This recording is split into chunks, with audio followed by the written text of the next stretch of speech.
seemed to be a lot of discussion around the issue of the North being marginalized by the Tinubu administration. And there were very caustic remarks in that direction, but those remarks had merits, don't they? Let me come to that, because, you know, when I come to talk, I want to be specific. Sure. Let's look at this issue. Can we look at these developmental indices one by one? When you talk of marginalization, don't just say... Well, it's not me talking, it's them. No, they're talking. When they talk, you're a journalist, you should interrogate what they say. Number one, here in this country, the Minister of Agriculture of this country is from where? It's from northern Nigeria. The Minister of State for Agriculture is from northern Nigeria. Let me give example of Kaduna, where I come from. Because when you're talking about Nigeria, let's break it down to subnationals. I'm from Kaduna. When I came as a governor, the budget of agriculture was about 1.4 billion. And remember, the Malabo Declaration in 2014 was that if we want to really transform agriculture, no subnational or national government should budget less than 10% in agriculture. Today in Kaduna, our budget is about 12% in agriculture. So that is number one. But the reason why we can do this thing easily, because both the Minister of State and the Minister of Agriculture, both of them, one is from Borno State, one is from Niger State. They're from northern Nigeria. The Minister of Livestock is from northern Nigeria. What are the measures when they're talking about human capital development? It's healthcare. The Minister of Health is from where? From Bauchi State. We're talking about the National Security Advisor is from northern Nigeria. The Minister of Defense is from northern Nigeria. The Minister of State for Defense is from northern Nigeria. The Chief of Defense Staff is from northern Nigeria. If you look at it again, the Chief of the Air Staff is from northern Nigeria.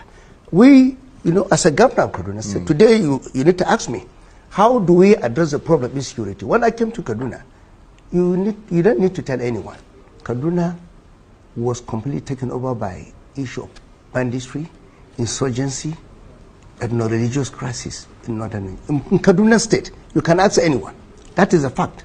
You are a journalist, you can investigate, you'll find out the answer. Today, in the last 2 years, we have not experienced one single ethno-religious crisis in Kaduna State. That is not the role of Mr. President. It is the role of subnational governments to do that. Today in Kaduna, in the last 2 years, you've not had a single farmer had a crisis. 3 weeks ago, I was going to our local government to attend a function. I stopped over. Maybe one of your journalists was there. He covered it, Nisi, Gabriel. We stopped over at a particular village in our local government. That was an epicenter of religious crisis.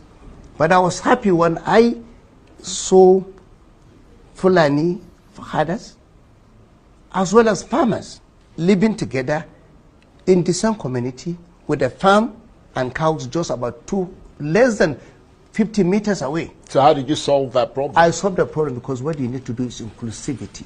You need to include everyone. President Aswaju didn't need to come to the north to tell you how to run your own state. We are a diverse state in Kaduna. We have Muslim, Christian, about 60 ethnic groups in Kaduna State. As a leader, the first thing you need to do is about justice. It's about equity. It's about fairness. And when we're talking about justice, equity, fairness, it's taking development to every part of the state, irrespective of religious, political, or ethnic affiliation. When I came as a governor, of course, at the beginning, I was elected mostly by people from the northern part of Kaduna. But today, when you go to Kaduna, you see the roads we are constructing. We do not discriminate. What is more important is for a leader to choose. Are you going to put forward politics as number one agenda or governance? Yeah, well, for us, governance is more important. Yeah. That's the reason why we solved that. Yeah. Now, talking about the issue of security, you are asking me what have the president done. As a governor, before I became governor, I was a senator, chairman Senate Committee on Banking. But if you go back to my history, realize that I was a senator that sponsored the creation of state police. Knowing fully as a senator, I was watching and sitting.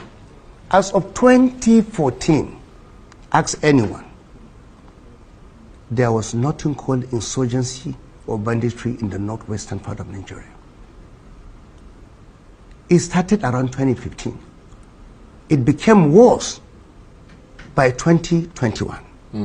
Now... So under an APC government? Fantastic. Now, what I'm talking about here, because I'm a very blunt person, I'm not talking as a politician. Yeah, you need to know absolutely. my antecedent. People talk about democracy. Some of us fought for this democracy. I was detained, charged 5 times by a successive military government in Nigeria. And what were we doing? Fighting for democracy, fighting for rule of law, fighting for justice. As a government.